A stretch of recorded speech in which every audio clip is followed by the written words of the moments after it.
My stepfather said I'd never amount to anything without the family money, so I bought the family business and fired him. I was 16 when Richard married my mom and moved us into his mansion. He owned Hartwell Construction, the biggest contracting company in 3 counties.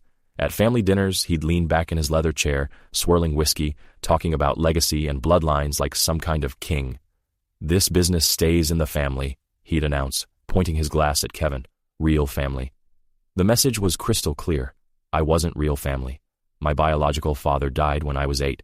Mom struggled for years before meeting Richard at a grief support group. At first, he seemed like a savior, paid our debts, moved us into his sprawling estate. But the honeymoon ended fast. When I graduated high school with a 4.2 GPA, Richard offered me a minimum wage warehouse job loading trucks at 5 a.m., while his son Kevin got the corner office after barely passing community college. "You should be grateful," Richard said when I asked about advancement. "Without our name, you're nothing." That night, I made a decision that would consume the next 12 years. I enlisted in the Army Corps of Engineers. I learned construction from the ground up. While Kevin partied on Daddy's dime, I built bridges in Afghanistan and learned real leadership under pressure. Using my GI Bill, I earned a civil engineering degree summa cum laude while working graveyard shifts at Morrison & Associates, Richard's biggest competitor. Richard laughed when he heard, "Playing in the dirt won't make you family, boy." By 25, I was running major projects for Morrison. By 30, I was a partner, specializing in fixing the messes Hartwell left behind. Every bid we won, every contract we took, I remembered Richard's words. Last month, Richard had a massive heart attack during a board meeting. While he recovered, Kevin ran the company straight into the ground. 3 major lawsuits, 2 OSHA violations, and a sexual harassment claim that hit the local news. Their biggest investor pulled out, the bank called in loans, and Hartwell hemorrhaged money. That's when I made my move. I'd been quietly courting their clients for years, proving our quality. I offered to buy Hartwell for 60 cents on the dollar. The desperate board didn't hesitate. Closing was yesterday. Today was my first day as CEO. I walked through the front doors at 8 a.m., past the lobby where my high school photo still wasn't on the family wall. Richard's assistant, Sarah, looked nervous. "He's in his office." "He's expecting me," I said, though he didn't know it yet. I pushed open the doors. Richard sat behind the same massive oak desk where he'd signed my minimum wage paperwork. Pale from the hospital, he scowled. "What the hell are you doing here?" I smiled and set the ownership papers on his coffee. "Cleaning house." His face cycled through confusion, disbelief, and slow-burn rage. "Impossible. The board would never sell to some nobody." "They voted unanimously," I said, settling into the chair across from him. Turns out they weren't thrilled about Kevin's harassment lawsuit or those OSHA violations that nearly shut down Riverside. "Liability premiums do funny things when you ignore safety," he sputtered. "You orchestrated this." "For 16 years, I said. "Ever since you told me I'd never be anything without your name." He shot to his feet, chair slamming the window. "This company has been in my family for 3 generations. And now we need to discuss your severance." The word hit him like a blow. I slid an envelope across the desk. 2 weeks' pay as required by law, return the car keys, access card, and company credit cards before leaving. He grabbed his chest, wheezing. 16 years I put a roof over your ungrateful head, and reminded me daily I wasn't family, I said evenly. Kevin burst in, reeking of booze and bad decisions. "What's he doing here?" "Explaining your severance," I said, handing him a second envelope. He snatched the papers, lips moving over the legalese until comprehension landed like a train wreck. "You can't steal our company. I purchased it after your mismanagement drove it to bankruptcy. 2 harassment suits, $180,000 in safety fines, 3 lost contracts," he sneered. "That secretary was asking for it." "Stop talking," Richard snapped, but Kevin kept digging. "You'll run it into the ground. You're not real family." "You're right," I said, standing. "I'm not real family. I'm real competition, and I've been beating you for years." 2 security guards entered, professionals I'd hired that morning. "Please escort these gentlemen off the property," I told them. "They can collect personal belongings under supervision." Richard's face drained. "This isn't over." "It's been over for years. You just didn't know." At 10 a.m., the conference room was packed. Office staff, foremen, crew leads, some still dusted in concrete. "You built this company with your sweat and skill," I began. "Under new management, that work will finally be valued." Murmurs. "Yes, I've purchased Hartwell. Yes, Richard and Kevin are gone. Yes, change is coming." Mike Rodriguez, crane operator, raised a hand. "What about Henderson? We're 3 weeks behind and the foundation's wrong." I pulled up a project breakdown. "We'll redo it correctly, even if it takes longer and costs more. Our reputation is quality, not corner cutting. Slide by slide, I laid out each troubled project and the remedy. Riverside gets full environmental remediation. It'll cost $200,000 cheaper than a federal investigation. Tom Wilson asked about layoffs. No performance-based layoffs. In fact, effective immediately. Profit sharing after 6 months, safety bonuses for accident-free projects, tuition reimbursement, promotions by merit not bloodlines, zero tolerance for harassment, discrimination, and bullying, anonymous reporting for safety and workplace issues. I looked at the old boys club squarely. Training is mandatory, especially management.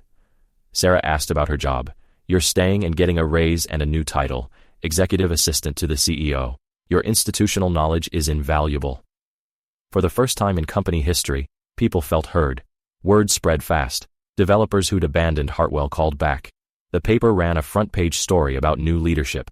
Employees told reporters it felt like a different company. Richard tried to launch Heritage Construction, but no bank would finance him. OSHA, EPA, and lawsuits made him radioactive. He tried to poach our people with promises of family atmosphere. Only 2 left, both part of the old harassment problem. Kevin pinballed through jobs until Florida fired him for another complaint. 3 weeks after the takeover, Mom called. Richard says you humiliated him. He's talking about contesting the sale. He can try, I said. I've documented every violation he ignored. This is tearing our family apart. That stung. No, Mom, he tore it apart 16 years ago when he decided I wasn't good enough. I just stopped pretending. 6 months later, Hartwell posted its best quarter in 5 years. Henderson finished early and under budget. We signed 3 major contracts. I hired Jessica Chen as head of HR. Harassment training became mandatory. Safety violations dropped to 0. Turnover hit a record low. The anonymous hotline led to process fixes and 1 termination for theft. Employees gave me a plaque. To the boss who listens. It sits where Richard's photo of Kevin used to hang. Success brought attention. Trade mags wrote features about our turnaround, safety, transparency, profits. Richard's sidebar quote lamented, lost family loyalty. The contrast was stark.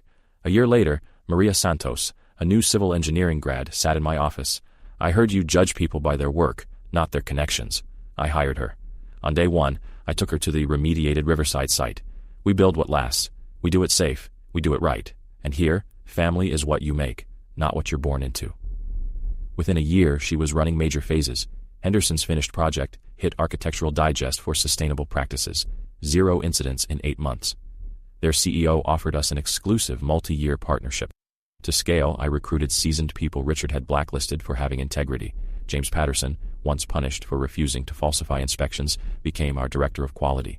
In 2 years, we grew from 85 to 150 employees, culture intact, safety awards lining the wall, 95% client retention. Kevin showed up one afternoon, thinner and humbled. I need a job. I went to rehab. 4 months sober. Start me in the warehouse. Minimum wage. Every rational part of me said no, but for the first time he seemed genuinely remorseful. You'll report to Maria, I said. Any harassment, any attitude, any relapse, you're gone.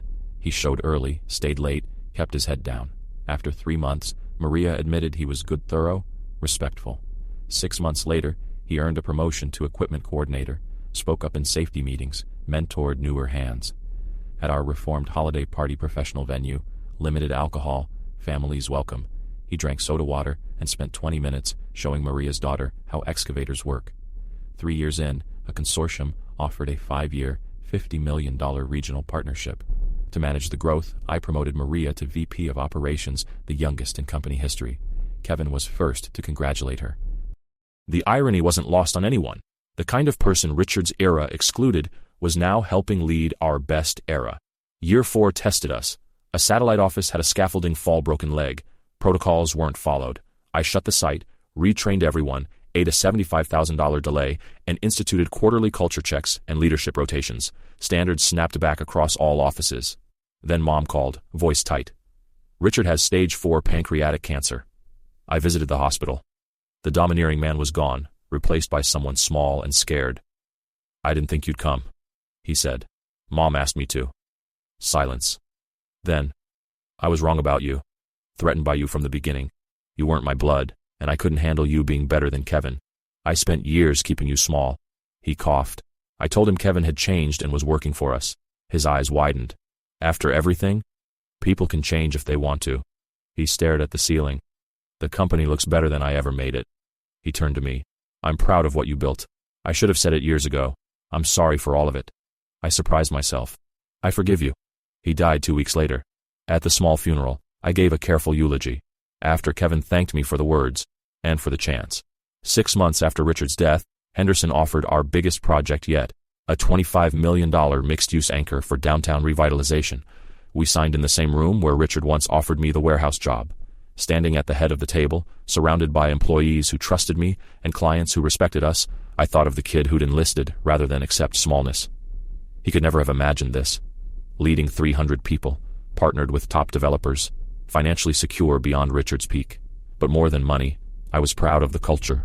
Where Maria rose by talent, Kevin redeemed himself through work, and safety and integrity were non-negotiable.